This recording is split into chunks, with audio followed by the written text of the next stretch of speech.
Mao ni ang Davao Gold. Particular niya sa kuan. Davao Oriental o Davao de Oro. Mao ni ang atuang kahimtang karon. So, mayo na lang kay hunas gamay ang dagat.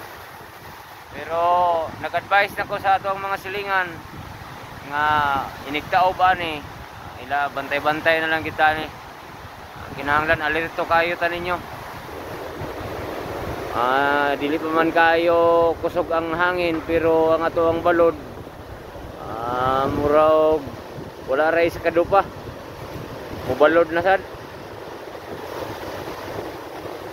So, balik ko na ako, mo ni ang Davao Gold.